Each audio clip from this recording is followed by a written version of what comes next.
This is your election headquarters, and we've entered noon, right? So this is the afternoon bit of the entire show here. We're expecting to take you to CODEO for a news conference there very, very shortly. But we're also picking information on some, disturbances here and there. And we'll be touching base with all of those places to give you a 360 coverage of exactly what is happening in this election. Trust your election headquarters to bring you everything that you need to know in this election, because we know how to cover elections. We understand there is near chaos at Dodo Temaladi polling station over foreigners whose names were in the voters register. We'll bring you those details here on your election headquarters and be touching base with all our correspondents to understand how the process is going. Like I told you, we've done more than 5 hours into the voting process.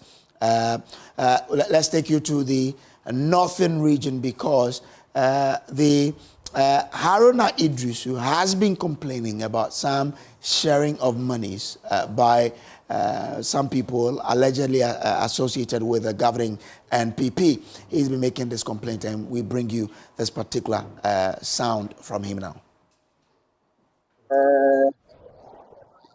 The NPP government has not only corrupted our public system, but they are seeking to corrupt our democracy and compromise its values.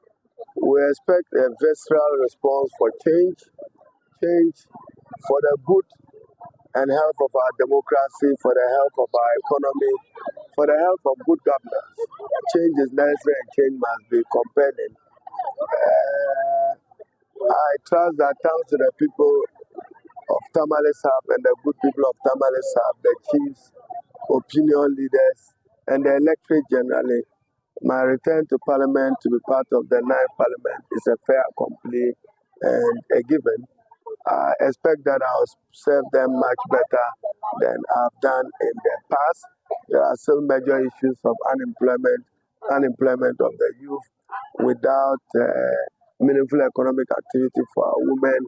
In Tamale here, our major crisis is water, and I owe it to the people of Tamale as their representative and advocate to advocate for quality, affordable drinking water in the coming days. So for the health of Ghana's democracy, for the health of our economy, the health of good governance, change is imminent and change will happen. All the people you see in and around here are for change. And I expect, as I said, a visceral response for change from the people of Ghana. We trust that John Mahama will be given an opportunity to come and reset the economy, improve our governance. Now you see that they are now even on election day, it is no longer an offense under MPP even to buy votes openly and to demonstrate that elections is all about payment of money. That's inducement, and that's criminal under electoral laws. It's a shame that Nana Addo Dankwa and Bawumia will subject this country to this low levels of governance. This shouldn't happen in a democracy. On voting day, you are sending people to queues with money. Unacceptable. Very shameful. You saw what happened at the police station where I first met you, where they had to chase them away. I'm going to quote only where I've had similar response. So God bless. Yes, the NPP government system, but they are seeking to corrupt our democracy and compromise its values. We expect a visceral response for change for the good and health of our democracy, for the health of our economy, for the health of good governance. Change is necessary and change must be compelling. I trust that thanks to the people of Tamale South and the good people of Tamale South, the chiefs, opinion leaders, and the electorate generally, my return to Parliament to be part of the 9th Parliament is a fair, complete, and a given. I expect that I'll serve them much better than I've done in the past. There are still major issues of unemployment of the youth without meaningful economic activity for our women. In Tamale here, our major crisis is water. And I owe it to the people of Tamale as their representative and advocate to advocate for quality, affordable drinking water in the coming days. So for the health of Ghana's democracy, for the health of our economy, the health of good governance, change is imminent and change will happen. All the people you see in and around here are for. So that's the Member of Parliament for Tamale South, Haruna Iddrisu there. Now, away from Tamale, let's take you to Bono East because the returning officer for Kintampo South trying to settle the Bayiri temporal booth issue where Bawumia was cut off the ballot papers. You remember we brought you a story in the morning where an agent or an electoral officer had been arrested because he had given 15 ballot papers to electorate without the first candidate. That's Dr. Mahmoud Bawumia. We understand that the EC is trying to resolve that. Now, ECPRO Daniel Weafiakinton is on phone with us now. Daniel, I'm grateful to you for joining us now. Now, what is the EC doing about this particular incident as we speak? Okay, so as we speak now, the voting process have been resumed. The people are casting their votes, except that about 15 people who earlier took their ballot are now their votes are now in limbo because the EC they are going to be counted as rejected because if the ballot is not complete, there's no way that they're going to accept it. And now they cannot also open the ballot paper, the ballot box to bring out those that were issued without Dr. Bawumia's head on it. So it happened that about 15 people who casted their ballot were denied that golden opportunity to have the chance to select among the 13 on the ballot paper because Dr. Mahmoud Bawumia, representing the New Patriotic Party, the number one on the ballot, was missing. But we don't know. It went on until somebody who went there and perhaps wanted to vote for Bawumia. He knew Bawumia, but he was not seeing Bawumia on the ballot paper. He then reported, and then the MPP agents over there took the matter off.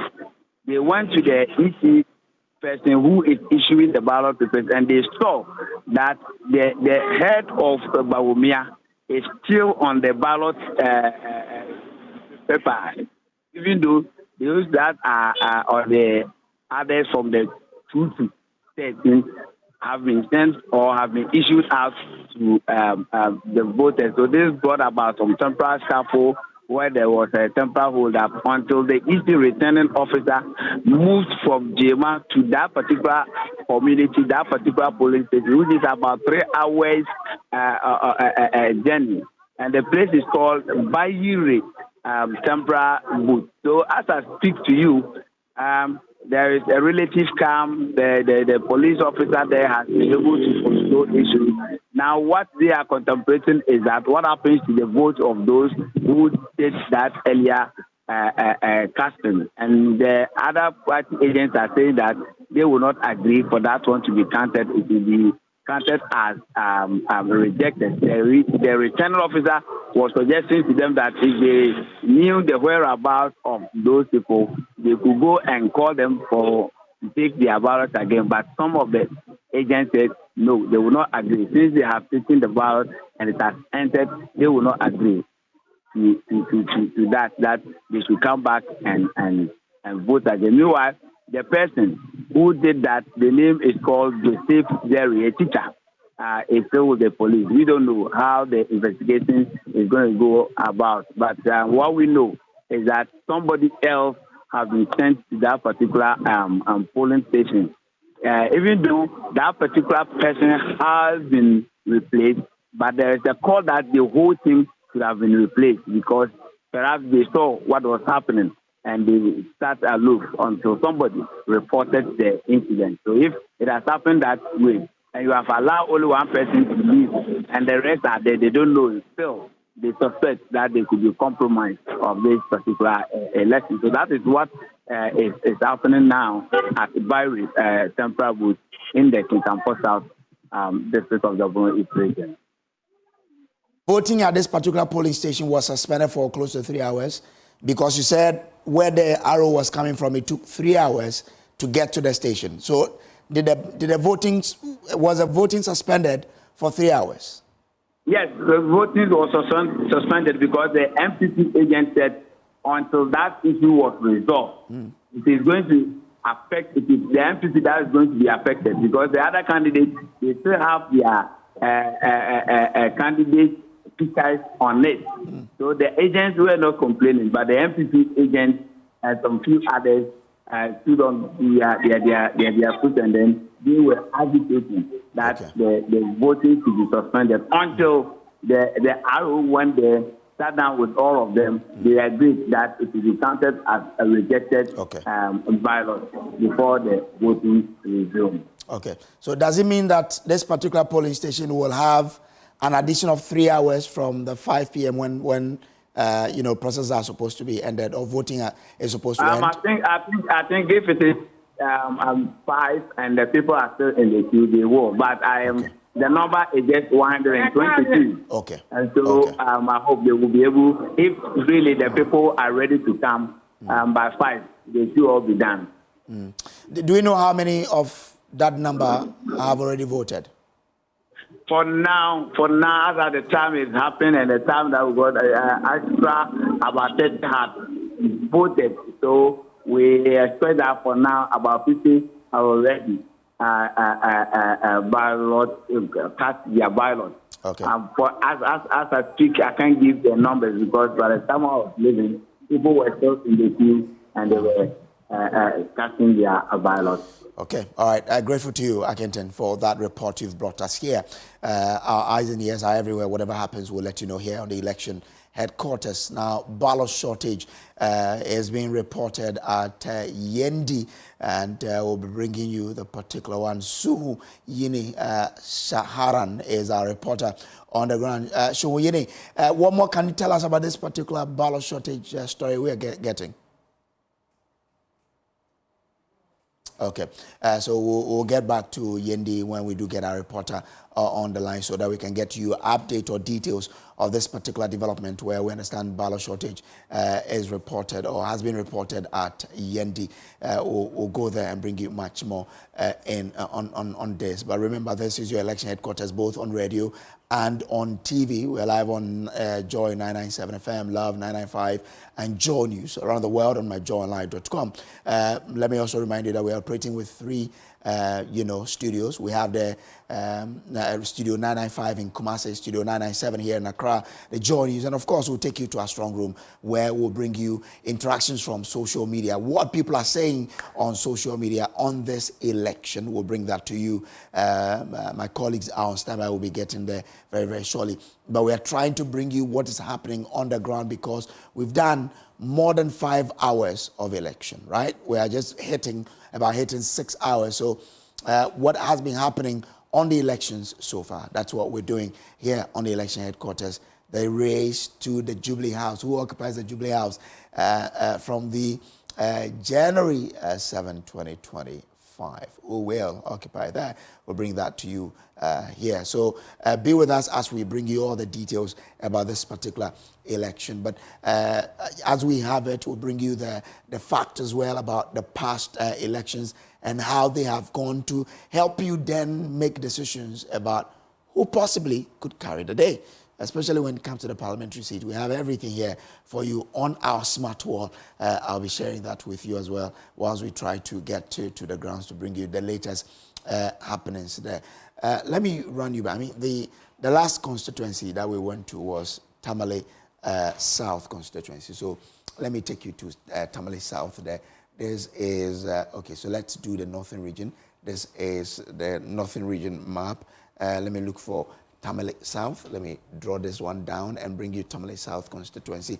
So if we're looking at Tamale South here, let's begin from, say, 2004 and look at how this particular constituency has been like. Now, in 2004, the NDC brought in Haruna Iddrisu. Can I go back a bit and start from, say, 2000 and see what happens in there? Okay, so 2000, did we have Tamale South in here?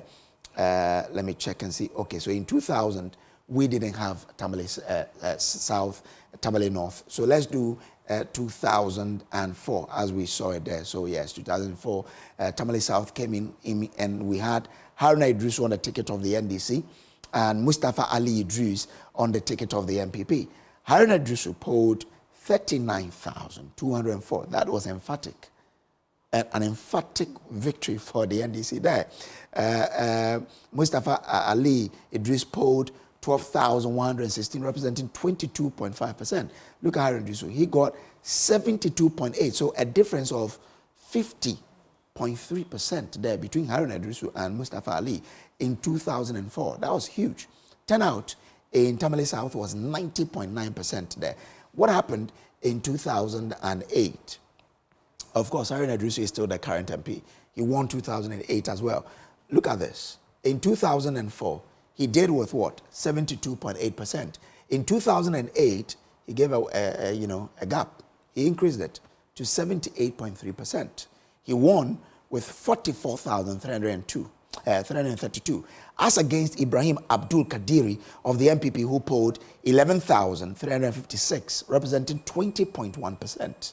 So Haruna Iddrisu, his people were satisfied with him. They increased his vote. What happened in 2012? In 2012, Haruna Iddrisu again, okay, so here in 2008, Haruna Iddrisu got 44,000, representing 78%. But in 2012, what happened?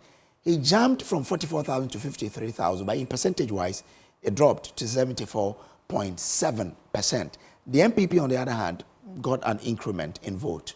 They got 16,395, an increase by 3 percentage points. Remember, in 2008, it was 20%, but he got 23% in 2012. So that's it. But Haruna Iddrisu still won that particular seat for the NDC. This is 2012. Let's do 2016 and see what happened. Haruna Iddrisu still won.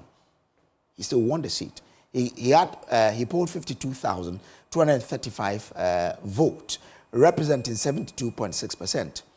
The NPP still got an increment in vote, so they added on more votes. It came to 18,932, representing 26.3. This is 2016. So to make the point for you, when you go back to 2012, Haruna got 53,000, MPP got 16,000. But when you come to 2016, look, Haruna dropped in vote to 52,000.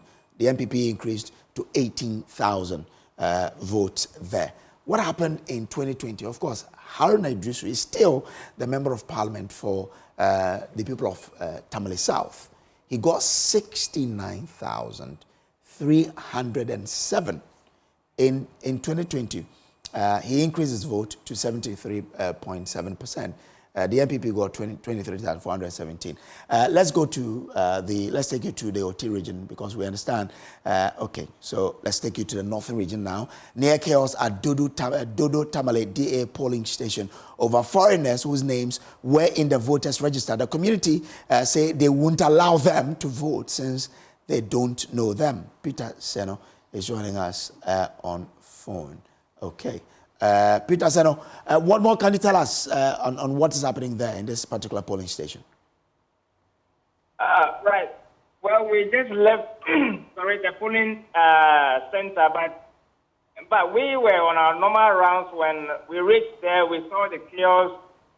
The residents who had queued to vote in sort of near physical with the security. But I saw national security persons around there with the Ghana Police Service and then the Customs Division of the Ghana Revenue Authority, trying to calm tension. And so upon reaching there, finding out, they said, they alleged that the MPP chairman had brought some people from the nearby town to come and vote in their area. In fact, they claim they do not know them, and so they were not going to allow them to vote. But I think the electoral law says that once the person has found his or her name in the register, they should allow them to. But they also argue that the law also says that they should at least be resident in the area for 4 months. So that has been the tussle over 30 minutes that the presiding officer tells us that proceedings were halted for nearly 30 minutes until the security was beefed up, and then process continued. But before we left, voters in the queue were casting their ballots peacefully. Just that those on the periphery were still making noise that they were not going to allow those who were brought in to cast their ballot. In fact, when we went there, I saw not less than 10 people walked away. Their backs towards me, and then the community were hooting at them. So, but they currently are not even inside, and they're on their current location for them to be allowed to vote. And so the BNI had come in, the police commander himself is there with the national security operatives. They're all there currently before we left the break. Okay, interesting. And this is in which constituency?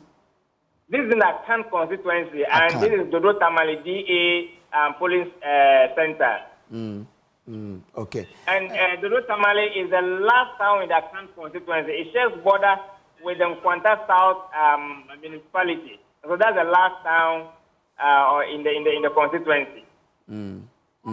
Okay. So this is in the Akan constituency. This is in the Akan constituency. Okay. Thank you for that information you've brought us. So that Peter Seno there bringing us an update from that particular polling station. We understand that the police has also made another arrest, this time from the Wassa area of the Western region. And of course, well, let's take this statement from the Ghana Police Service to understand what exactly the police is talking about. The police say the Ghana Police Service has arrested one person, Michael Alote, for possession of weapon at the St. Teresa School polling station in the Okaikwe South constituency in Accra. He's currently in custody assisting the police investigation. This is the one we brought you earlier from the Okaikwe there. We're still keeping tabs on to know exactly what's happening. But we'll still keep tabs with what is happening in Wassa there so that you can really understand what the police is saying specifically to that particular Wassa area where that arrest, we understand, has been made. But this is your election headquarters on Joy News. And this, of course, is the race to the Jubilee House. Who will occupy Jubilee House, in January? It starts from today. By end of today, by end of tomorrow, you probably will know who will be occupying the Jubilee House in January 2025. We've done almost 6 hours into voting today. We're bringing you all that is happening across the length and breadth of Ghana. Stay with us. This is where you get to hear everything about this particular election. So we went to the OT region and brought you something or what is happening in the Akan constituency, and I just put up quickly how the Akan constituency looks like. Now, can I do a bit of what that particular constituency looks like? If you look at it, if you look at the Akan constituency, it's a green constituency really. I mean, from '96 they've won it till last year. And for the parliamentary, they only switched to an independent candidate in 2012. That's when that they switched. But if you look at it, it's purely a green constituency.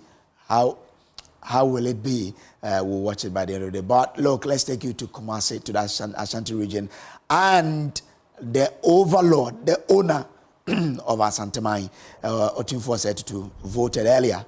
Watch this.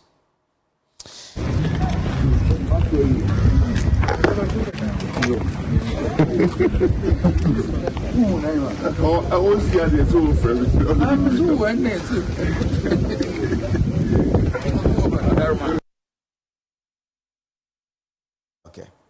So in the video, you could see Matthew Opoku Prempeh, the running mate to flag bearer of the MPP, Dr. Mahmoud Bawumia, walking side by side, Otunfo said to there, and I saw someone walking by the Otunfo, I think this will be her lady, there, and as well in the company of his royal entourage going to vote there. So that's the video that we brought you there. Asante is a big player in this election because, as we know in the past, that is the stronghold of the MPP anyway. But in the 2020 election, the number of votes the NDC got in that particular region was more than it got from its World Bank, the voter region. It tells you the reason why the NDC wants to make some gains in the Ashanti region. If it does, and it does better than what it did in 2020, of course, it will cause trouble for the MPP in that particular region. So that Ashanti region is an incredible region that we all need to watch, in this particular election. It will be interesting for you to then understand how the 2020 voting went in the Ashanti region. If you look at the Ashanti region, for example, and you want to do, how the voting trend went about in the Ashanti region in 2020. This is it. Nana Akufo-Addo polled 1,795,824, representing 72.8%. The NDC's John Mahama polled 653,149, representing 26.5%. This is the performance of the NDC in the Ashanti region there. Now, if you compare that to the Volta region, look, John Mahama polled 606,508 votes, representing 84.8%. The MPP's Nana Addo Dankwa Akufo-Addo polled 100,481 votes, representing 14.0%. But look at the vote, 606,000 in the voter region for Mahama. If you come to the Ashanti region, John Mahama polled 653,149. It tells you that if the NDC does perform better in the Ashanti region today, then the MPP should be waiting for a good fight, because if that happens, then the NDC has really achieved their purpose. Remember, they were quoting some 30% there. If they do get it, that will be a big blow to the MPP's chances there. So the Ashanti region is quite a critical region in this particular race. Remember, we are everywhere in the Ashanti region. We're everywhere in all the places of the country, and we'll be bringing you details of what happens. One other critical region for you to focus on is this, Greater Accra, where we are. It's a very important region. If you look at the 2020 election, John Mahama carried the region with 1,326,489, representing 51.0%.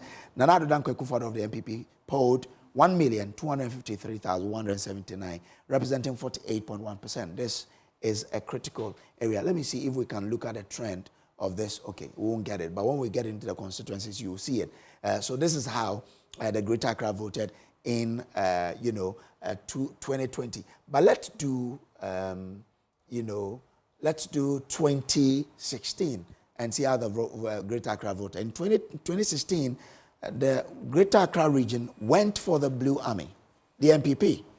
Nana Addo Dankwa Akufo-Addo of the MPP polled 1,062,157, representing 52.4%.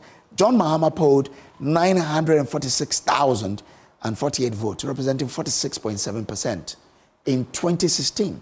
But in 2020, you saw there, John Mahama flipped it for the NDC. It's quite an interesting region. If you go as far back as 2012, for example, let's do 2012. John Mahama won it with 1,125,751, representing 52.3%. Nana Akufo-Addo polled 1,009,787 votes, representing 46.9 votes. So if you look at it, 2012, John Mahama won it. 2016, Nana Akufo-Addo won it. 2020, John Mahama won it again. Let's go to 2008 and see what happened there. 2008, first round. In 2008, J.E. Mills won the Greater Accra region for the NDC. 870,011 votes, representing 52.1. Nana Akufo-Addo polled 768,465, representing 46.0%. So 2008, first round, NDC won it. 2012, NDC won it. 2016, MPP won it. 2020, NDC won it.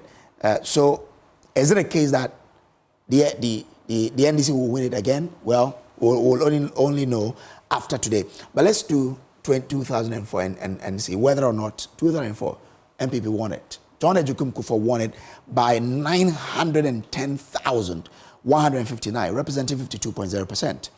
John Atta Mills of the NDC polled 883, representing 46.4%. So Greater Accra really swings. It swings. Whoever it votes for usually ends, because in 2004, John Ejiokum Kufuor won it. Let's see whether in 2008, when Atta Mills won it in round one, Nana Akufo-Addo won that round one election. But in the runoff, in the 2008 runoff, the Greater Accra region voted for John Mills, and John Mills went ahead to win it. In 2012, John Mahama won that election. He won Greater Accra. In 2016, Nana Akufo-Addo won Greater Accra and won the election. In 2020, though, it was a bit of an outlier because John Mahama won the Greater Accra region, but still win the national elections. But it's still a very, very important region. If you are able to win it or even maximize your vote here, then of course you are on your way to winning the election. Let's take you around the country again. Speaker of Parliament Alban Bagbin voted earlier, and we have the visuals from his voting. Let's give that to you here. On your screens now, you can see his car has opened. Okay, the door of his car has opened, and he has alighted from the car. He is walking majestically to the polling center to cast his vote. He is wearing, I think, a blue shirt with a green cap. Walking majestically to the polling station. Speaker of Parliament Alban Bagbin there going to cast his ballot. So let's see how that particular one goes. He has approached the table now. I'm sure they're going to check his name. So the officer is taking him through the process. They've taken his ID card, going through the register to check whether or not his name is in the register, and then of course they can give him the go-ahead to go through the process and to cast the ballot. He's interacting with them now. I think he's been cleared. His name has been found there. So he's moving on to the next stage of the process. Here, he will put his hand on the BVD device to verify that indeed it is him. Of course, everybody knows the Speaker of Parliament, but you need to have record that indeed the BVD got it, that the Speaker of Parliament, Alban Bagbin, came to vote. So he has gone through the BVD verification as well. He will now move on to the next step of the process. I think his hand is being dipped into the ink. I think so now. I want to see clearly whether or not he's still putting his hand on the BVD. No, I think that they are cleaning his hand. So I guess that he's dipped his finger into the ink now. So he's making his way to collect the papers now. I guess so, yes. So they are handing the ballot papers to the Speaker of Parliament. One has been handed to him. I guess the other one will be added as well. So he's making his way. He's making his way to the box now to cast his ballot. Okay, so he will thumbprint it now, and then he goes to drop the ballot paper in the box. So that is a Speaker of Parliament casting his vote there. Let's take you to Yendi now, because we understand there is some incident of a shortage in ballot there, and Sunyani Shaharan is our reporter on the ground. He's joining me now via Zoom. Sunyani, you are there. Let us understand what exactly happened and what are the details, really. Well, last night we got a wind of what happened at the Electoral Commission's office right here in Yendi, where the NDC alleged that some ballot papers had shortened from the bags they collected from the national through to the region and to the constituency. According to them, the data they had from the national level wasn't same when the materials arrived right here in the Yendi constituency.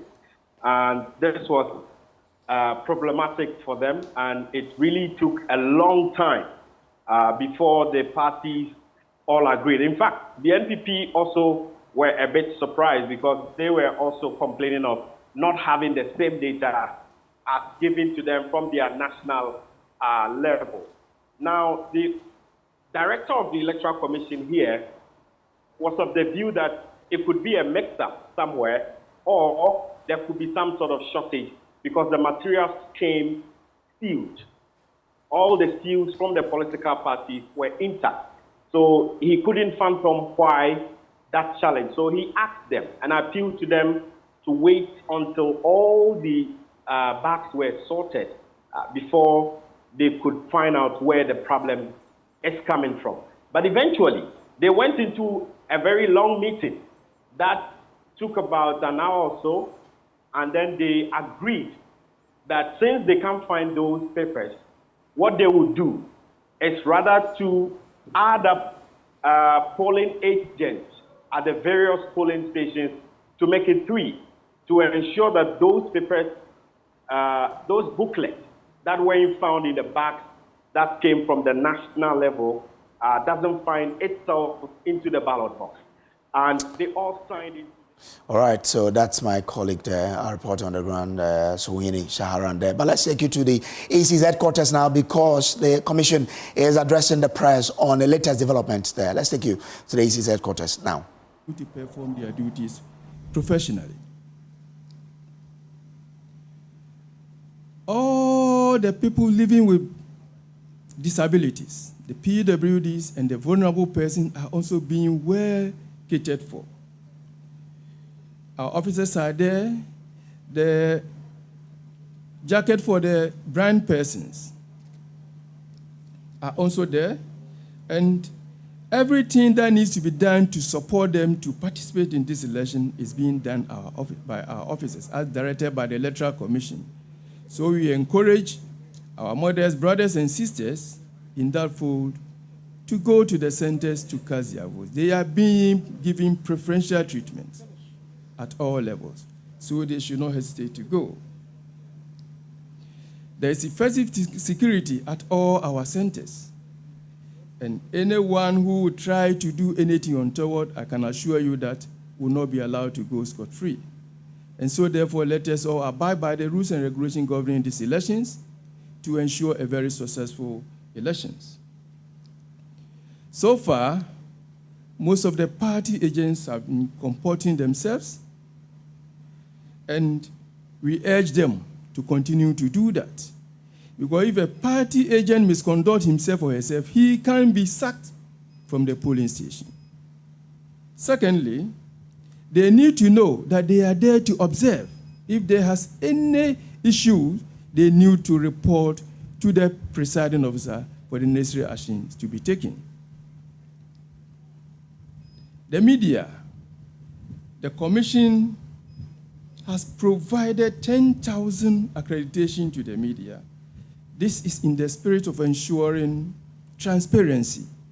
And we have been given access to all our levels of elections, polling stations, collation centers, both regional and then national, and even the constituency one.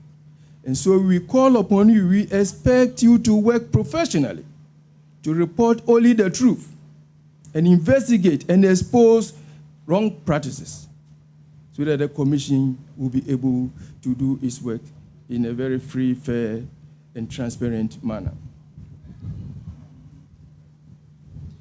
Commission has provided a toll-free line, 0800-324-324. This is in the light of transparency, and so we want and responsiveness. Anything that somebody do not understand, please just call. We have over 24 staff of the Commission standing by to receive your call and to attend to you and provide all the necessary assistance that you will require. We are grateful for your continued support, and we want you to be with us throughout the period up to the end of the exercise. Thank you very much. This is the toll-free number.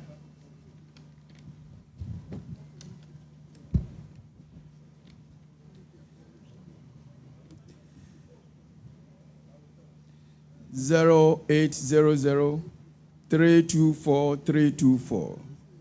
Thank you.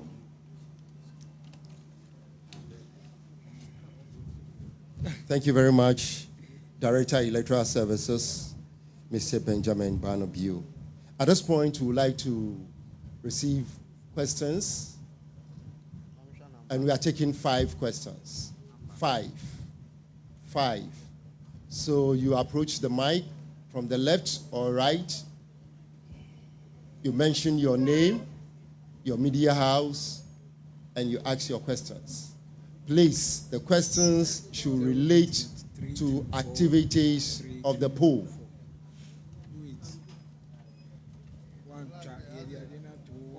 The directors, commissioners are here to respond to your questions. 5. And please, answer one question at a time. We beg you. Ask one question at a time. So that others also can raise their questions. Thank you.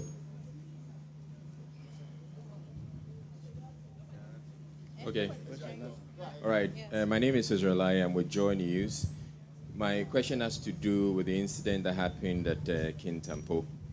I want to know if you could give us a bit more details, because what we have is coming from the ground, but if the Electoral Commission could give us a bit more detail as to what exactly happened and what the Electoral Commission intends to do about it. Does it intend to rerun the election in that constituency, in that polling station?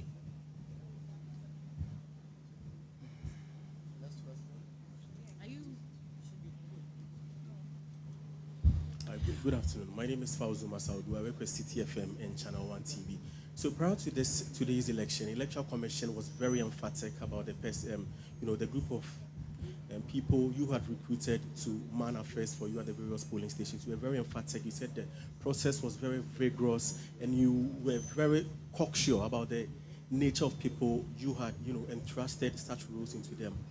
I would just want to find out, at what point or how did the Electoral Commission, lose its guards? And what is the assurance that we do not have such more persons still manning affairs at the various polling stations? Thank you.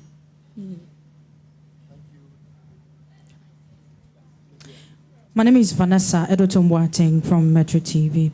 Well, in Yendi, 1,210 presidential ballots were missing. What updates can you give us on that? In the police armory, yes, 1,210 ballots were missing in the Yendi. What can you give us on that?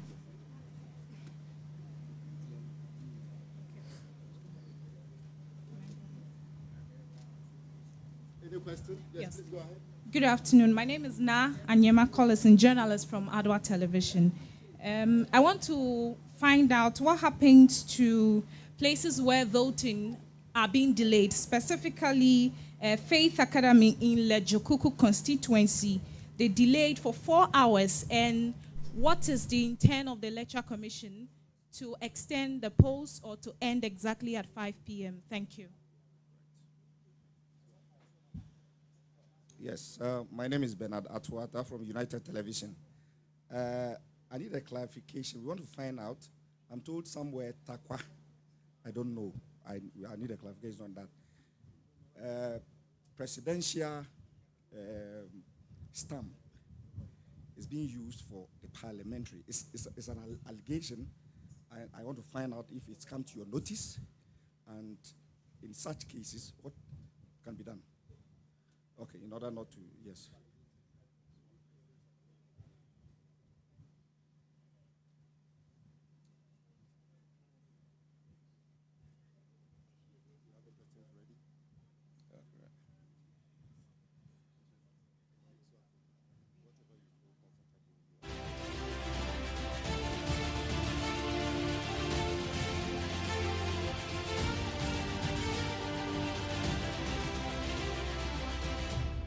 Some questions have been asked of the EC, and the EC is preparing to answer those questions.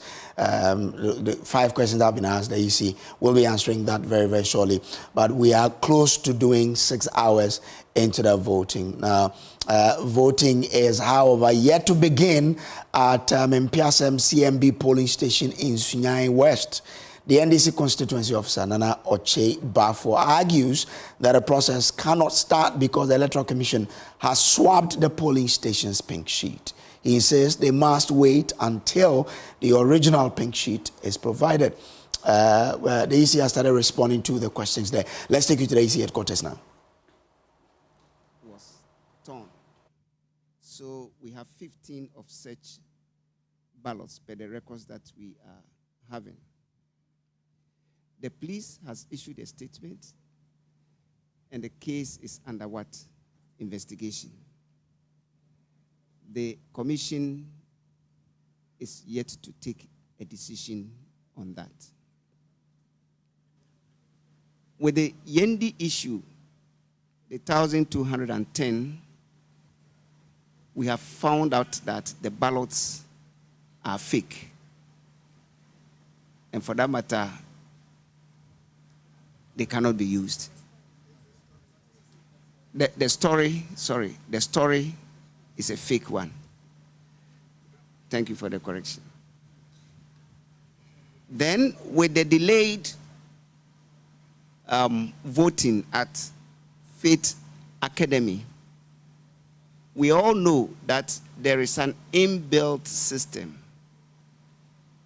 which indicates that if you are at the polling station before 5 o'clock, you will have the opportunity to do what?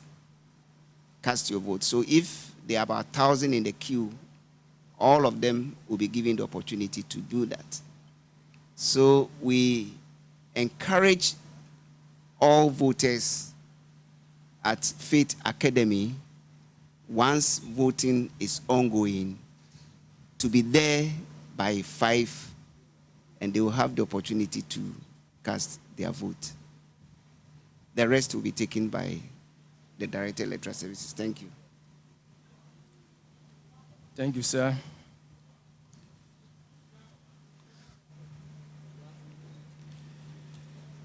I want to put on record that the Electoral Commission did not lose guard, and we have never lost guard. We engage temporary officials for such exercises. And as you are aware, we have engaged over 40,000. There was whole polling stations, 40,000. I'm talking about polling. We have 40,648 polling stations. Multiply that by 5, it gives over 200,000 officials. These are all temporary officials. We recruit them and train them. But as you are aware, as human beings as we are, some people may always want to come out on their own purpose. But the system is such that if you do that, the system will expose you, as it has done. And so when such a thing happens, we deal with the person according to the law, the requirements of the law. So it is not the Electoral Commission that lost guard, but rather it was one of our officials who decided to go against the directives and the training that we have given to that person.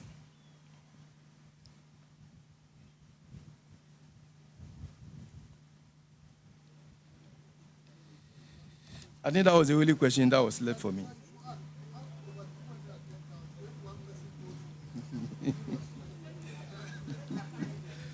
So, thank you so much. But we have sent a warning to the remaining officials. Anyone who does anything untoward will be taken care by the law.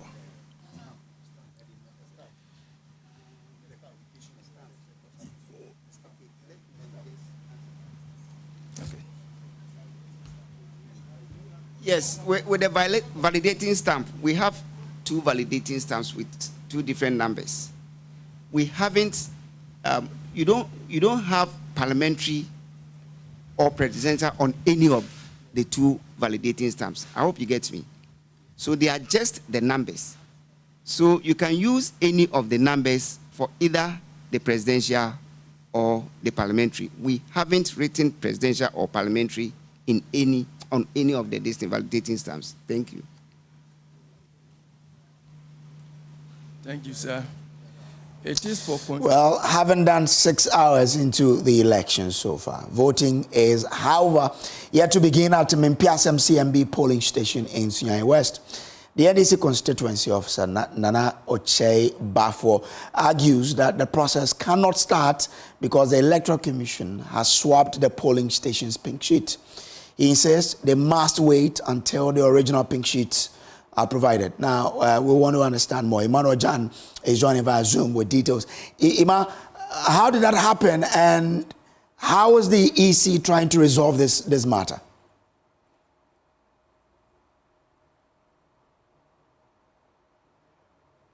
Ima, kindly unmute so we can hear what you're telling us. We want to understand how the mishap happened. Has the EC provided any details, and how are they resolving this particular matter?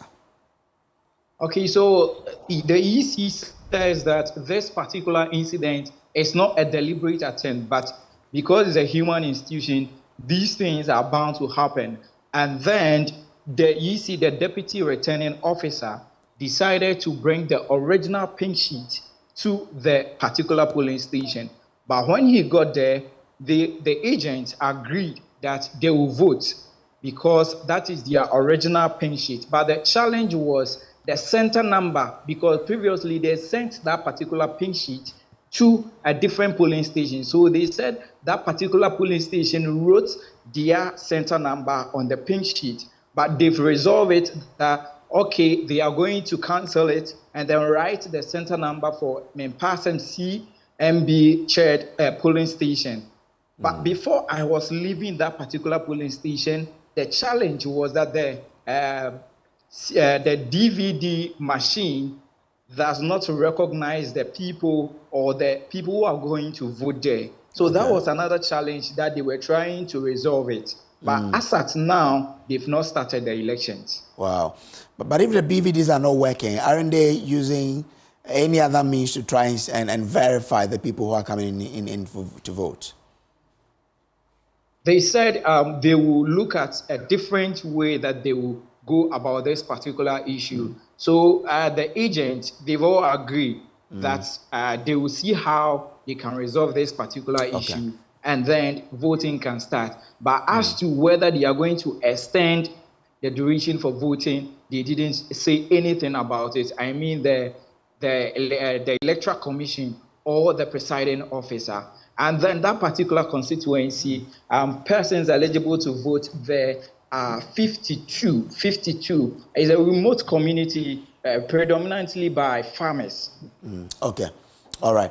Grateful to Emmanuel Jan for those information there. But chaos has erupted at Church of Pentecost English Assembly 1A polling center in Ablekuma North constituency as party agents clash over who is allowed to escort voters into the arena. Well, quite an interesting happening there, and we'll be bringing you details of that particular. Let's listen now.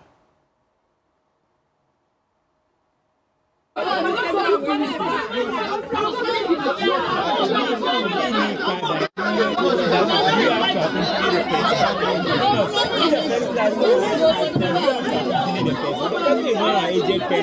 why do you have to find with the person? When she comes and mentions her name, they will find it. What do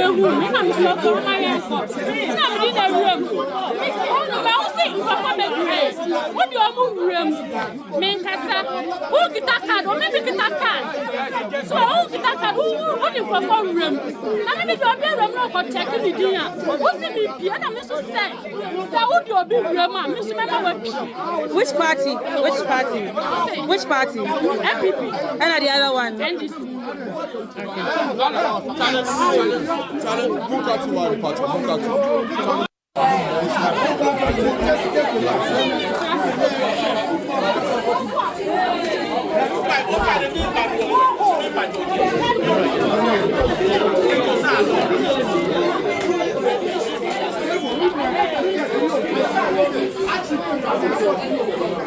No,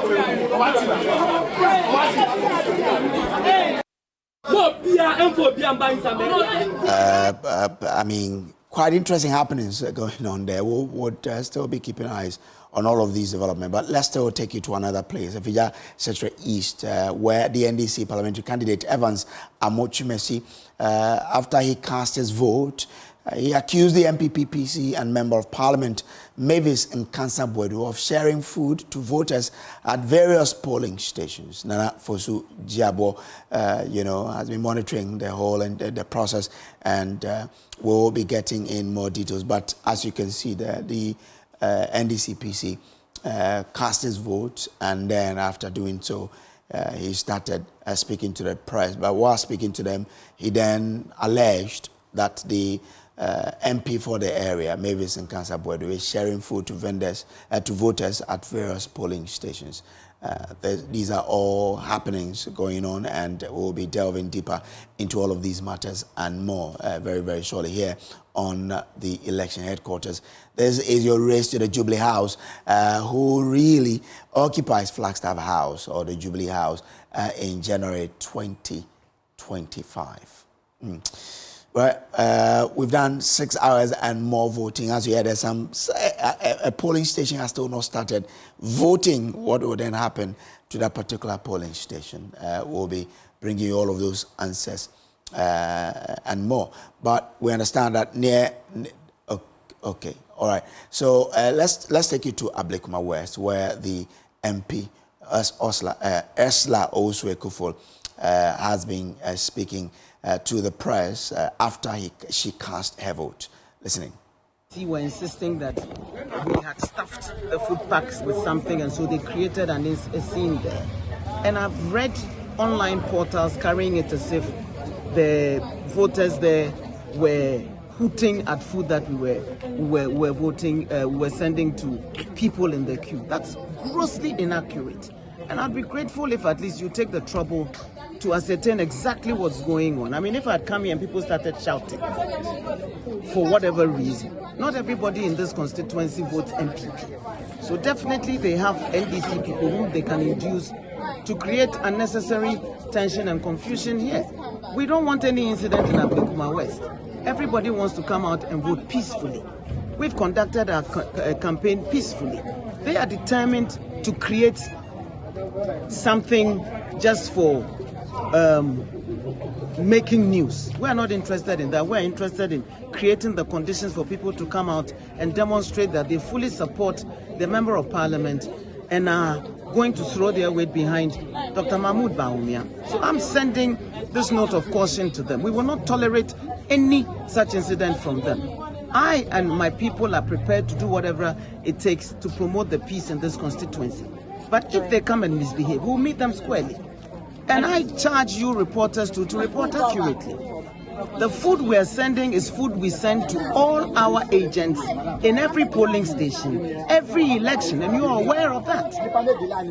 So if we're sending food packs to our agents, how do you create the impression that we're seeking to induce voters in the queue with food? We've never done that there. So where from this? Yeah, please, about this constituency in particular. We know that it's an NPP stronghold, but it looks like every election year your winning margin decreases. How confident are you? And your main opponent seems to be gaining some ground. I'm not sure about where you're getting those statistics. Well, 2012 it was 58, 2016 it was 57, 2020 was 54. So it's winning been decreasing. Margin. Yeah. The percentage by which you're winning. But numerically, our winning margin is not decreasing. Okay, because by percentage it is. Every election, we increase the number of voters that we secure in every election. Right, but last election year, you won by 54% and Reverend Kwekwado won by 45%. I'm just asking, have you seen the work he's doing? Are you concerned at all that he's gaining some ground? I haven't seen any work that he has done. Right. And I don't focus on what my opponent is doing. I focus on my campaign.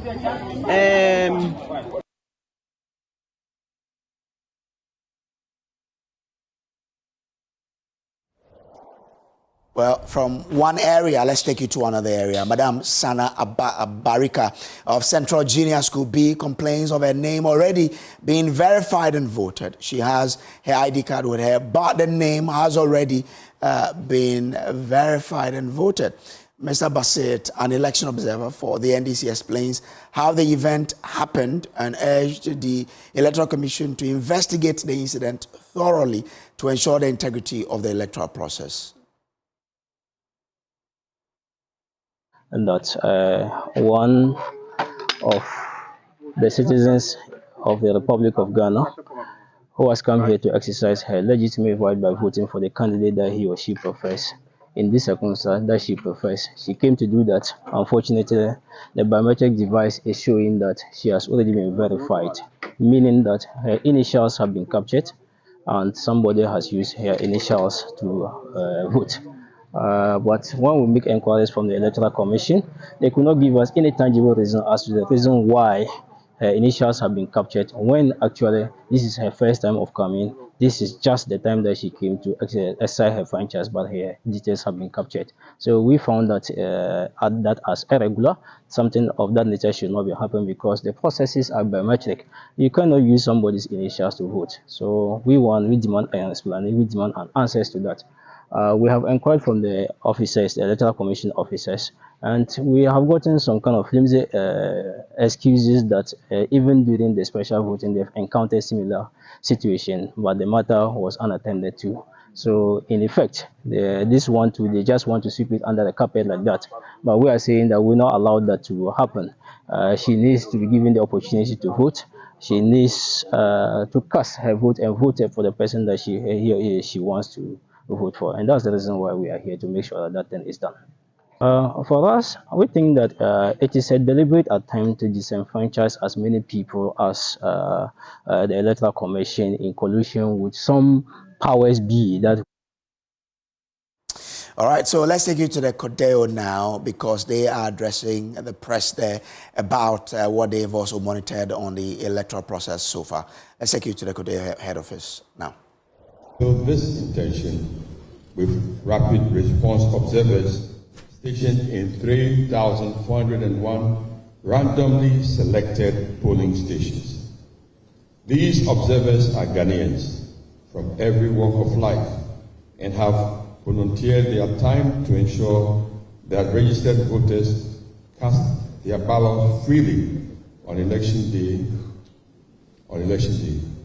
Of the 4,000 observers deployed, 1,500 are PVT observers deployed to a nationally representative sample of polling stations. As at 10:30 a.m. today, 1,499 of the 1,500 PVT observers, that is 99% in all 276 constituencies across the 16 regions of the country, had submitted reports about the setup and opening of polling stations. Arrival at polling stations. Upon arrival at 6 a.m., CODEO observers reported seeing election officials in 85% of polling stations. However, in 12% of polling stations, CODEO observers did not see election officials when they arrived. In 3% of polling stations, observers arrived after 6 p.m. 6 a.m., sorry. Thank you for being more awake than me. It makes me know that I'm reading to people who are awake. Thank you very much. Let me take that again. Upon arrival at 6 a.m., CODEO observers reported seeing election officials in 85% of polling stations. However, in 12% of polling stations, CODEO observers did not see election officials when they arrived. In 3% of polling stations, observers arrived after 6 a.m. Opening of polling stations. By 7:15 a.m., only 66% of the polling stations were open. Another 31% of polling stations opened with a slight delay between 7:16 and 8 a.m. due to the late arrival of polling staff or the absence of some electoral materials. Additionally, 4% of polling stations opened between 8:01 and 10 a.m. Only 1% of polling stations opened after 10 a.m.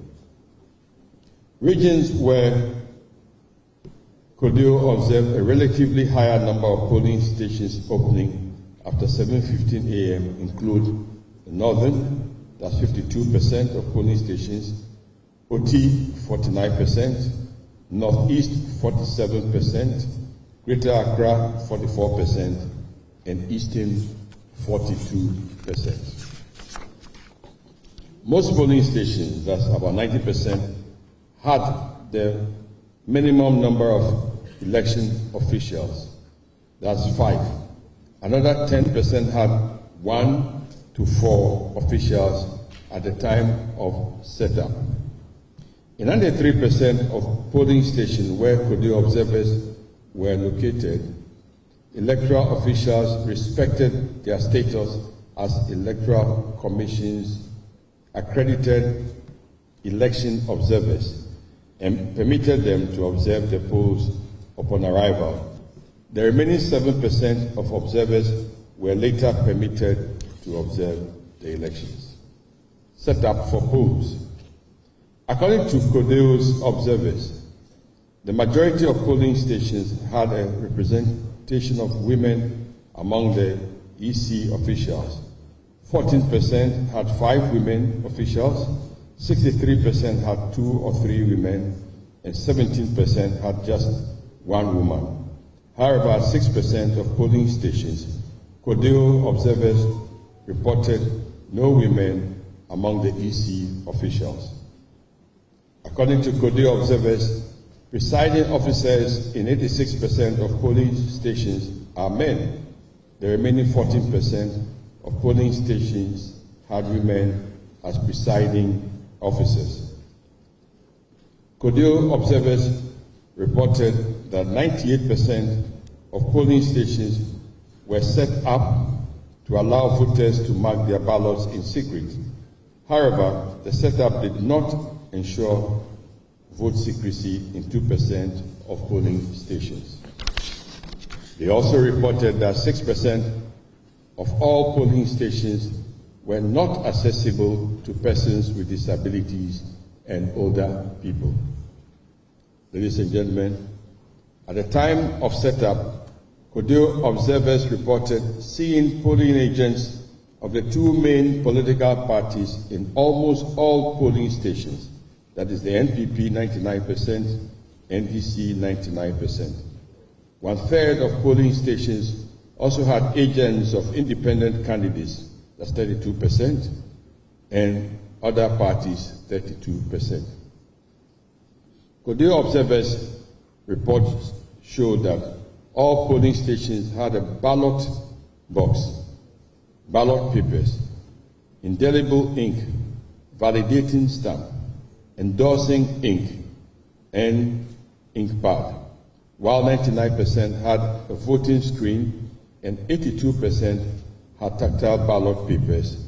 However, in certain locations, materials arrived late, delaying the opening of the polling stations. According to CODEO observers, 74% of polling stations had the expected number of biometric devices, that is 2, and 26% had only 1 device. Our observers note that voter registers were made available at all polling stations. In almost all the polling stations, that's 99%, CODEO observers reported that ballot booklets had serial numbers in numeric order.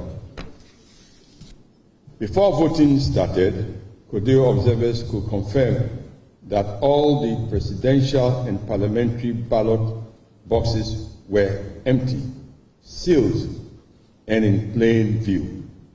CODEO observers again report seeing roaming and station security personnel at 98% of polling stations.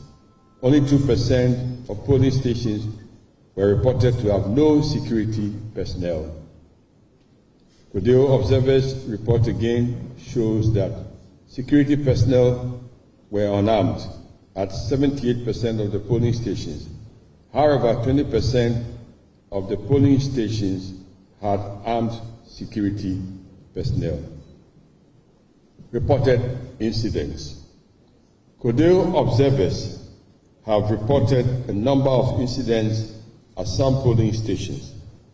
Some of the confirmed incidents so far include intimidation or harassment, that's 14 incidents, violence, 13 incidents, violation of voting procedures, 18 incidents, vote buying, bribery, 3 incidents, and various other incidents, that's 26 reported and confirmed.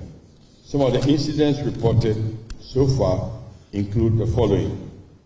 At the CMB polling station in Pumpunasi, in Tano South, in the Afo region, the validating stamp for the parliamentary ballot paper was reported to be faulty, making it impossible to read when ballots were stamped. This halted the voting process for about 1 hour 40 minutes before voting resumed. At the DA Primary School, Tuani Kope, in South Tong constituency in the Volta region, parliamentary ballot papers were not available during the setup. EC officials brought the ballots subsequently at 10:45 a.m., after which the polling station opened at 10:50 a.m. At Nkuzezi Primary School at Nabdam in the Upper East, party leaders from both the NPP and the NDC were telling voters in line who to vote for. This caused anger among the voters and led to some fighting. A police officer later arrived and calmed the situation. At the Brekuso Daycare Center, 1 in the Kintampo South in the Eastern region, a voter was seen videotaping his ballot paper after marking it. At the Nungwa polling station, 1 in the Greater Accra region, 2 verification machines did not function properly for 2 hours. Voters were asked to go and return. At 10:15 a.m., the manual verification process was used to commence voting. The ballot paper booklets at the Papsi School, Santa Maria 2, Anya Sewutum, Greater Accra, contained an inconsistent number of ballots ranging from 98 to 101. In Lejokuku, in Greater Accra, electoral material, including result forms, was damaged due to rain as it was kept outside of the EC district office. Conclusion. Ladies and gentlemen, CODEO knows some of the initial challenges that characterize the opening of polls at some polling stations, including the late opening of some polling stations due to the late delivery of certain sensitive materials. CODEO, however, acknowledges the EC's swift resolution of most of these challenges, which have enabled voting to take place in a normal fashion. CODEO urges the general public to remain calm and exercise their right to vote if they have not already done so. God bless our homeland, Ghana, and make this a great and memorable day. Thank you.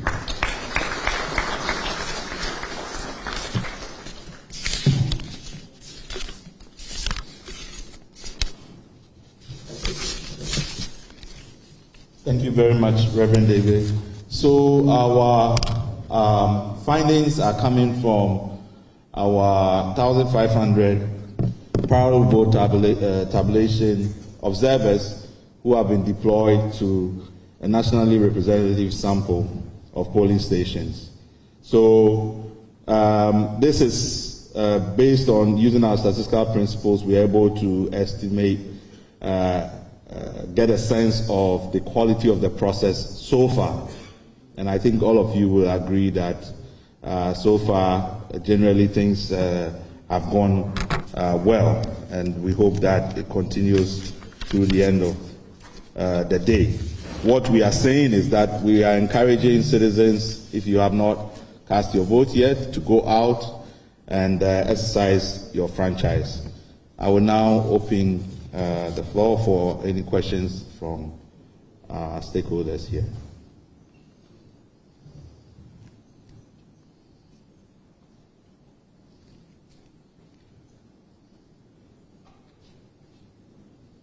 I think everybody is generally satisfied. Okay. All right. So thank you very much for coming. CODEO will release its close of the... So that was from the CODEO's offices there, where they are monitoring the election, from giving an update on what the observers have seen so far since morning. And as I told you, we're operating with several studios. We have the Strong Room, we have Studio 997 in Accra, Studio 995 in Kumasi, and the Joy News Channel. For now, I'll take you to the Strong Room, where Nathaniel Atto is standing by, I guess, with Reman Fentio, Tahiru Fentio, to give us exactly what's happening on social media. So, Nat, if you are with me, please, what's happening there? I very much am with you, Kojo. Thank you so much, Kojo Brice. And there's quite a lot that's been happening on social media. Fentu and I will be taking you through and doing some analysis on some of the happenings over the last couple of hours. We're still building up gradually to when polls will end, and we will start counting, and then all other contestants will start, gauging themselves on how realistically they could place in the polls. Now, Fento, we're going to start on the note of this particular incident, which has become a subject of conversation and is trending. It is, and that's from the Ablekuma West constituency, where Ursula Owusu is MP. She just addressed this particular incident. It went out earlier today, where a caption from City FM on Twitter said that there was a pickup truck carrying food packs that was rejected by voters, and that the voters hooted at the driver and escorted them off the premises. Now, Ursula addressed this just moments ago. If you had been watching, she says it's not true, and that the food was not meant for voters, and instead it was meant for agents. Interesting. And our reporter, we can say, has confirmed the latter to be true, that the food was indeed not for the voters, but for the agents. So she's saying that it's NDC people who are twisting this to, make it look bad. And that's to be expected around this time. And one thing we also need to know around putting together your organizing political movement and all of that is facilitation, where you move money, you move, all sorts of logistics, okay? Where you have to provide for those who are working for the party or working on the party's behalf. So the internal machinery of each political party makes resources available, and that also includes food on an important day such as this. It does. And speaking about food, one man that might not be getting food because he was sleeping is this policeman. At a polling station, at a police station in Garo constituency, your man was found. Charlie, man is tired. It's okay. Yeah, it's okay. He's human. It's but normal, it's of normal. course, considering the sensitive nature of the exercise we're having, what is expected is that everyone has to be alert and alert to the letter. We'll catch some people sleeping in this strong room. You wait. That one day I can guarantee you it will happen. Listen, a couple of other bigwigs have been voting, so we'll take you through some of them. You know that John Mahama voted earlier, Balmia voted earlier. We'll talk about that. But number 3 too has voted. What number are you? Yeah. Well, that comment just reminds us of that interesting moment in Parliament some time back, where there was a banter between the then majority leader, Honorable Oseiche Mensah-Bonsu, and the Speaker of Parliament. And they are known to be very good friends privately, but on the day, there was some back and forth which looked a little uncomfortable. And at that point, Right Honorable Sumana Kingsford Bagbin said, "I am number 3.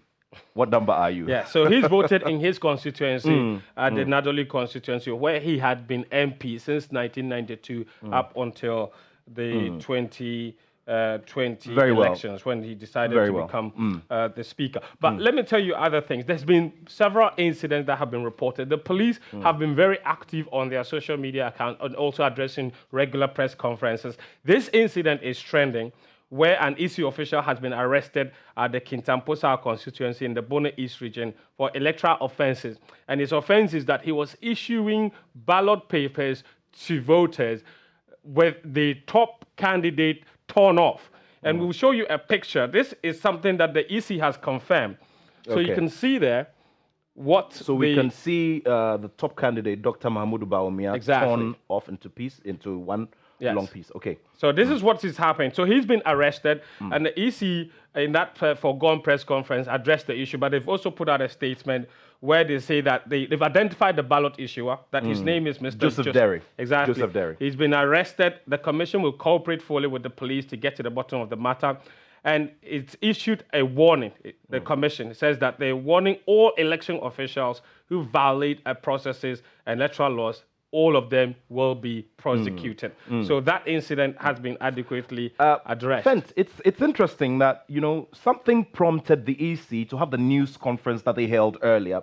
And that was because I'm sure they monitored the generality of coverage and they realized that we had quite a number of incidents that we were reporting, and they needed to also assure people that once there were incidents, there were also positive things that needed to be talked about. Absolutely. One other thing that's trending on social media is this video of a 90-year-old woman being helped to go and cast her vote, and she needed help. She's 90. Obviously, most people at that age will probably feel like this is too much. And this is an image from the Jabing Old Courthouse 2 polling center, which looks relatively, you know, smooth in terms of the numbers around that place, you know. So yeah, but this is amazing. One of the things that we've also noticed during this electioneering period is the commitment. You know, earlier when we started our coverage here on this channel, one of the key things that was mentioned by most of our, you know, our correspondents on ground was the fact that people were showing a lot of commitment, considering how early it was, how some of them decided to go and queue as early as 3 a.m. Some decided to go as early as 4 a.m. and 5 a.m. just so they could secure their respective places and exercise their franchise. And I'm glad you mentioned that, because the EC has been talking about that, and they released certain numbers and certain stats about how the voting has gone. This is about media accreditation, that for the first time there will be media access at the National Coalition Center. But the EC also said there's been no report of violence at any polling station. So you talk about the smoothness of the process so far. And then they say about 10,000 journalists have been accredited to cover the elections nationwide. But this is what I'm very much interested in, what has happened since morning.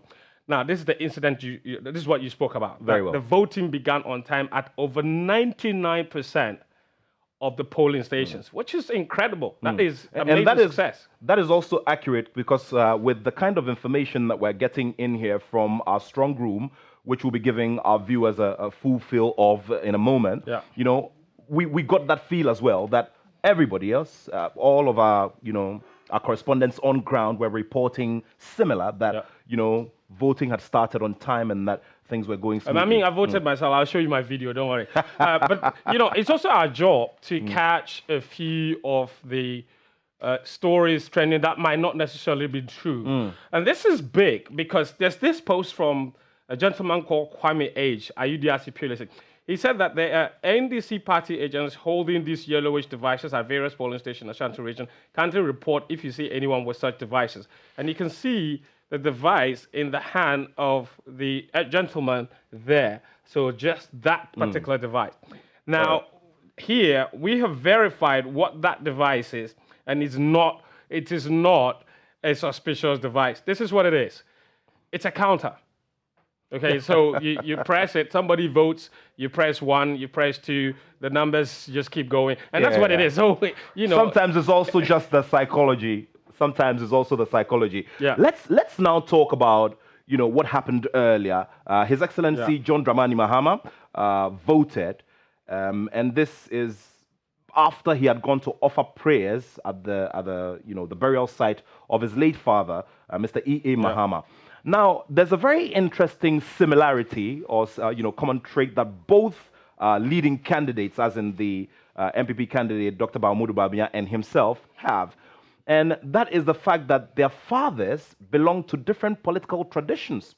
All right, so this is a shot that was taken when His Excellency John Dramani Mahama voted at Bole Bamboy, where he previously served as Member of Parliament en route to becoming a Deputy Minister and then eventually a substantive minister and then, you know, a Vice President and then a President. And apart from that, you mentioned the thing about his father. Does this gentleman look familiar to you? That is Mr. E.A. Mahama, That's father interesting. of... Yes, a point, you know, Mahama does look like him. No DNA required. So that is Mr. E.A. Mahama. He is a pioneering minister in Dr. Kwame Nkrumah's government for the northern region and was also a member of parliament. Now, interesting thing here is that he belonged to the CPP tradition. Now, subsequent to his performing or is playing the role as a minister and a member of parliament in Dr. Kwame Nkrumah's government, he also became a lead advisor for Dr. Hilary Mann's government some years later. So Mr. E.A. Mahama definitely is one very key institution within our politics. Now, obviously, he's given birth to a man who has now become a vice president and a president of Ghana. And this is his wife, Mrs. Mahama. Yes. So while the husband was voting in Bole, the wife was voting in La Dadi Kotopon. La Dadi Kotopon. And let me just quickly explain Cantonments, that. right? No, that is... Wait. That covers Cantonments Laboni. part of... Yes, Laboni, But you just said no. Well, so you said, what did you just say? That tells you that I need a glass of pineapple juice immediately. Okay, so they reside... I'm tracking everything. Don't give you don't any worry, chance. you have to track. So Mrs. Ladina Mahama and her family, I mean, Mr. John Dramani Mahama, the former president, they live within that constituency. And within that's what I was driving at. That's where they live. So that's where they voted. Yeah. You said no. So you almost swept me off because it's not necessarily Laboni. They live around the Airport Hills Chain Homes area. All right. So, yeah. Okay. So, Nat, I want to show you a couple of other important people who have voted. That's the Education Minister, Honorable Iddrisu, also casting his vote there, and the process seemed very smooth. Listen, in the spirit of showing you important people who have voted, I also want to show you this very important person who has voted. Now, this got covered. This got coverage. Yes, who is this? Very well branded. Who is he? Give him more posts. Give him more posts. Yeah, okay. The very name well is not branded. enough. Okay, doesn't answer the question. Now, who is this guy? Fentu Tahiru Fentu That's of right. the multimedia group. Yes, thank you. Did a transfer with Of a fee votes. worth, a couple of years ago Thank to you. multimedia. Yes, and, I was voting in front of CTFA. that's where my vote is. So that one, I went there to vote. Yeah, but we haven't spoken about your transfer. Quite fee. fresh. Yeah. But allow me to say that. I allow the ladies in here to say that. I didn't Okay, hear so you. talk about that. We are coming to you live from our strong room. Now, our strong room is a traditional establishment within the election headquarters here at the Multimedia Group where we do our collation and we do the receiving of a lot of content. Now, what we assure everyone about, which has been custom here when it comes to our coverage of the elections, is the fact that everything we receive here is verified and from our certified correspondents in every constituency in this country. So you are definitely assured that everything that comes from here or everything you see on your screens is what we have verified independently. And of course, this goes through various stages of verification from our correspondents before we put them out here. So I'm in an area that has quite a number of, receiving points. And these editors have their supervisors who are, very much with their eagle eye observing what's going on.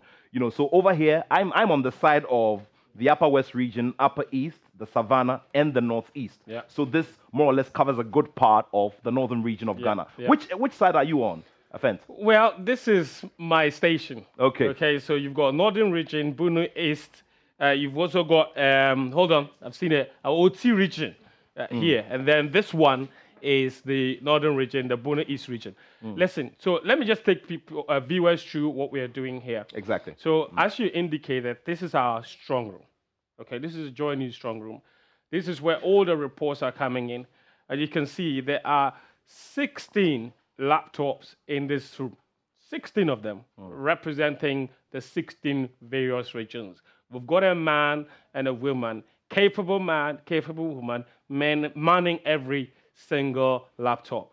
And they are connected to every single correspondent from every single one of those regions. Every report comes through here, it's verified, it's taken away, and that is what it is. So listen, if any reports comes from the Bono East region, you've got it here. If it comes from the Upper West region, you've got it there. The same thing will happen with the results. When they come through, we have a filtering system, we have supervisors who will verify, double check, triple check the results, compare them to every single, so it's just what it is. I'm glad you mentioned that, because that takes me back to some years ago when I was on ground. I decided to cover the Odododio constituency where I come from. And I did the coverage. I led the coverage from the collation center, which is the city engineer's yard.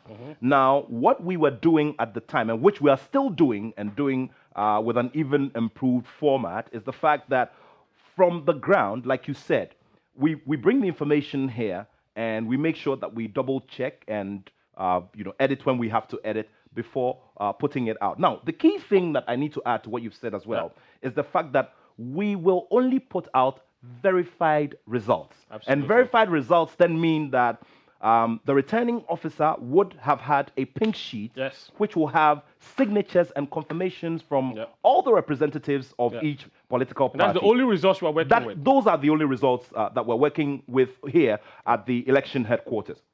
Yeah, you spoke about the important people voting. So that's Muntaka also casting his vote there in the MP for the Asawasi constituency. So that is expected to be a very interesting battleground. He's been MP there since obviously 2004 when he came to power in the by-election. Asawasi is a constituency that I've voted in twice, and I have covered it twice as well. And everyone's levels of interest in that particular constituency stems from the fact that, this is a constituency which sits in an MPP stronghold. It does, and Asawasi just happens to be that place where NDC always makes impact. And guess what? The most interesting dynamic about the Asawasi constituency is that Asawasi is neighbors with Menchia. Wow, interesting. So so there's Asawasi and then there's Menchia. It's just what it is. And yet the two are so different in terms of their political leanings. Honorable Kojo Opong Nkrumah, the Minister for Works and Housing and Member of Parliament, beg your pardon, for the Ofuasi Ayrebi constituency. That's in the Eastern region. He's been talking about credentials. Well, I need to walk you through it quickly. Comes from a finance background. His father's, a banker, found his way to University of Cape Coast, and then eventually found his way here after working in some institutions. Led the presentation of the Super Morning Show on Joy 99.7 FM. At a certain point, Kojo Opong Nkrumah and the vice presidential candidate of the NDC led a presidential debate. They became Professor Jenano Pokwa. Very well. True. They anchored, that very famous debate. And the candidates who were debating were John Mahama and Nana Akufo-Addo. Interesting, isn't it? Listen, now I need your thoughts on this. This was an issue that was debated on the Super Morning Show. The issue of displaying your vote. Okay, so now this is a story from the Elimbele constituency. The NDC chairman, Alex Mahama, he voted and then showed his vote to the cameras. Now, there was a whole debate about whether or not, obviously, the law criminalizes communicating the voting choice of any voter. It doesn't explicitly ban the voter, though, from communicating their own voting choice. Well, but there was a disagreement on that. That gives you reason to speculate a little bit and also talk around this, because there are people who are abreast of the laws and are abreast of our voting laws and would want to do things that would test. I mean, we have backgrounds in athleticism and in world sport, and we do know that many athletes who are aware and very abreast of the rules and regulations normally like to go around them a little bit because they want to test the laws. And many people don't bring their minds to them. Quick example is how to even kick a penalty. You know, everybody's used to you stand behind the ball, a whistle goes and you kick. And in the same way, you're seeing this happen where there's a display or an open display of the choice, you know. And I believe that all of these are, you know, reasons or give reason for all of us as a collective to go back and look at the laws and strengthen them even better so that it becomes a 360 law which, you know, covers every aspect of the of going to the polls. So we are obviously also monitoring what the various political parties are saying on social media. The NDC seem to have a lot of allegations. This was one you're seeing on the screen from Sami Jamfi, who is making an allegation that a certain personal aide of MP's executive secretary of Hajj Board, Alhaji Hamza Farouk, has been busted at an Ngazanga JSS police station in the Boka Central constituency with over 100 thumb-printed ballot papers. We have to say, though, this just came in, and Joy News has not independently verified this. And when we do, we will bring it to you. So, like it's important. Yes. To add to yours, Fento, can you just quickly go back? It's important to note that we're picking this from the verified, X page or the verified page of Sami Jamfi, who is the National Communications Officer of the NDC. So there it is. So just like he said, we haven't independently verified that information. Yeah. So that's that. Nat, when are you voting? Well, immediately after we decide to take a break, go for some lunch and, grab a drink, grab a glass of juice or something. Yeah, but like I said... And that's your favorite man, Isaac Gadongo, who's also just voted. In the spirit of showing important people who have voted, we still haven't shown you, so which brings into question... Well, I'd have to walk. But come back. There's a very interesting one here. Yeah. This is... yes, this one. Yes. So Dr. Mariam Isaka Kresi, I hope I'm pronouncing her surname right. Dr. Mariam Isaka Kresi, she is a specialist within the educational sector. Now, she has voted, and she is the vice presidential candidate of the of Nana Kwame Bediakon, who's the leader of the new force. Voted. Yes, he's voted already. He's voted already. So more of such to come. We do realize that on X and other social media platforms, we're seeing so many people display that they have voted. That is the thumbs that have been placed in the ink to ensure or to show that you have voted. Now, just before we wrap this up, the former General Secretary of the MPP, Mr. John Bwedu, he has been concerned about low voter turnout.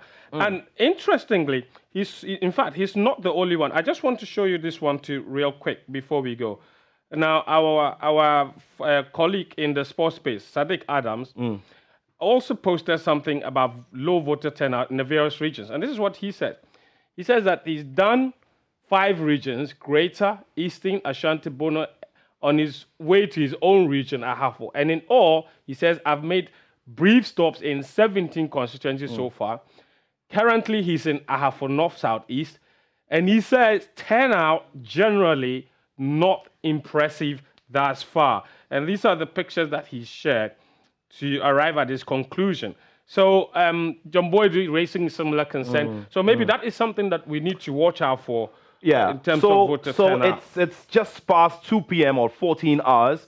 And we will be doing a lot of monitoring, especially so we can verify that, that information that has come about low voter turnout, relative low voter turnout in some of the constituencies.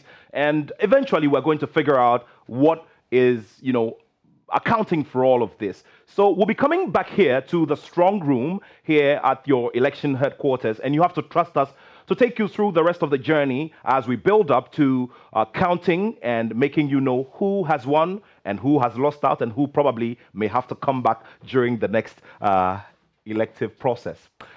Back to you in the studio. That's it. Well, so you can see that Fento is trying to do some moves there. Well, maybe I'll also get mine on when I come and join MFR later on. But yeah, it's been some good hours of trying to bring you all the things that we've known so far. We've taken you around the constituencies, several polling centers to let you know exactly what is happening there. CODEO have also brought you an update on what they found so far. EC has organized several press conferences to update Ghanaians on what is happening. And look, we are now getting into the proper action, because how many hours are we left with? And you know what? MFA Apparel is going to be here to anchor you all throughout what is left here on the screen, the election afternoon. And this is what MFA is here for. Look, she's looking all dashy, Charlie. Oh, MFA, as we say in this house, you are giving. You are giving. Oh, well, Kojo Brace, really, it's been a long morning for you. It has. And very eventful. A number of things have been happening. Yeah. I've been monitoring, and of course, your smart wall analysis and all. You catch up with my Charlie, this is take me to Ahanta. Yenko Western region. Yeah, okay, so yen check what constituency or then war. It's inside the air kind of fun. Okay, so for example, if we want to do, say, in 2020, what happened in Ahanta West? Let's see the Western region here. Look, Ahanta West is that predominant MPP constituency. It has only flipped once in 2012. But even that presidential, the MPP won by a huge margin. So look, this is Ahanta West. What did we do in 2012 in terms of presidential? You see it in 2020. You see the Akufo-Addo won by 32,498. You know, Mahama got 18,000. Quite a gap there. But look at what happened in 2012. As I said, 2012. Akufo-Addo won by 24,655. Mahama got 19,609. But if you watch the parliamentary in 2012, see, George Kwame Abuaji won it by 21,143, getting 45.7 there. He beat John Fia. There's a lot, I'm sure, in subsequent analysis. And I definitely can't wait when we start filling that map for 2024, what exactly is going to happen. And that's the race to the Jubilee House, which is still on. And of course, I think I would allow you to wrap up. Then we'll take our turn on election afternoon. Myself, Kojo Yankson, and the team. So what an eventful time it has been to be with you here on election headquarters.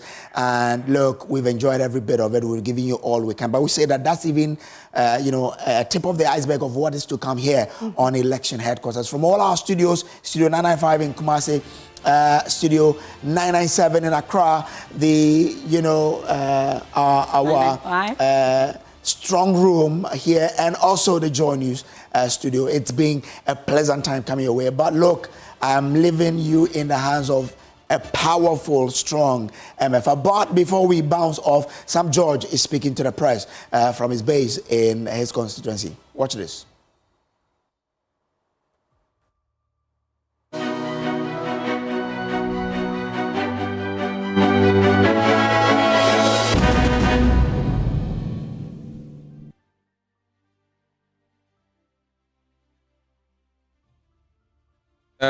Pretty smooth. There have been a few hitches here with a few machines that have not functioned. Even here in this particular polling station, I had to come here earlier in the morning where the electoral officers were unaware that they could actually use multiple fingers to verify the voters. So when they tried the thumbprint and it didn't work, then they said that was it. So when I got here and then the EC technical officer got here, that was when we realized, no, you were using only the thumbprint, but you've captured the 10 fingerprints. And so you could use either the index finger on any of the other hands, and then we were able to clear the backlog. There have been places where the BVDs have not just worked at all, but those have been replaced very quickly or rectified very quickly. So we must give credits there. Generally, we've had challenges. In one of my polling stations, there was an issue where they sent two parliamentary stamps, two presidential stamps, no parliamentary, in the Shama School A. And so voting there started after 8:30 because we now had to make a request for the parliamentary stamp to come before they could start voting there. But generally, it's been cool. It's been peaceful so far. Just our turnout is being a bit low. Turnout is a bit lower than expected. We're still hoping that with a bit about 3.5 hours to go, we can be able to get out more people to vote. But the EC should make up for the time loss? Well, that's the prerogative of the Electoral Commission. I think 10 hours is good enough time. If there are any exceptional cases where maybe 3-4 hours were lost, then the EC would have to definitely make up in those particular polling stations. I believe that would just be fair to extend for voters, especially if you still have people showing up at 5 p.m. and there was a delay. Then you would need to have some consideration for polling stations where I don't think it should be a blanket thing.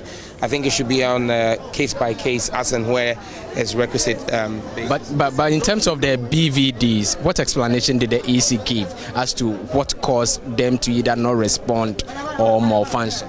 Well, we haven't been given any explanation, so I can't speak to that. There's some George we know. I mean, your spirit is so calm today. What is happening? Are you in that low spirit of what is going on? I mean, this really isn't a contest. There really isn't any contest here, and it comes from the confidence that my people have given to me, the confidence they've reposed in me. I mean, so far I have 204 polling stations. I've visited about 140 of them, and literally everywhere I go, the people just say, "MP, why are you worrying yourself? Just go back and rest." Like, we know who you are, what you represent, and we're comfortable with what you represent. So for me, it's about ensuring that we get as many people out to vote for John Mahama as well, and to raise the numbers for John Mahama. And so that's why for me, the turnout is a really major issue. And I'm confident about delivering on this because it's a no-brainer. But the data suggests that your predecessor, who is no more, was in the 70s, but ever since you took over, he's been in the 60s. And your very recent one, which is 2020 election, you were in the 69%. What are you doing differently, and how do you hope to, get to that level of 70%? Well, they say statistics are like a bikini. It tells a lot, but it doesn't. It also reveals a lot, but it conceals very vital things. You're talking percentages. I look at absolute numbers, real numbers, because elections are not about percentages. They're about numbers. And so, yes, he may have been in the 70s, but his last performance was 22,000 votes. That was in 2012. In 2016, when I came in, when the NDC was losing votes across the country, I polled 26,000. In 2012, my predecessor beat the NPP with a margin of 3,400. In 2016, when I came, when the NDC was losing across the country, I polled 26,000, 4,000 more than him, but beat the NPP with a margin of 10,000. In 2020, yes, I had 69.8%, but I polled 50,000 votes for the presidential and almost 49,000 in the parliamentary, beat the NPP with a margin of almost 30,000. So I took it from 3,400. So you look at the percentages and say maybe my predecessor was doing better, but he had a gap between him and the MPP of 3,400. I beat the MPP in my last election with a gap of almost 30,000. There are constituencies in this country where the total voter register is less than 30,000, and that's the margin I beat them with. And I won with 50,000 votes. My predecessor never got that. The roads to your constituency are in a terrible shape. Yes. I mean, getting the nod for a third term, what's the way forward?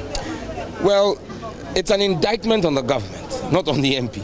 The MP is not responsible for roads. That's why the government has a minister for roads. In Parliament, I approved the budget 8 times for the Minister of Roads. The government set up a year of roads like a Kuma Wood movie, Year of Roads Part 1 and 2. Where are the roads? What did they do? They should show us the roads. The road from Old Ningo to Ahuyam that we drove on to this place is awarded on contract. So it's not that Sam George hasn't lobbied. I lobbied and got it awarded on contract in 2022. The contractor has not been paid. So as the MP, my job is to lobby.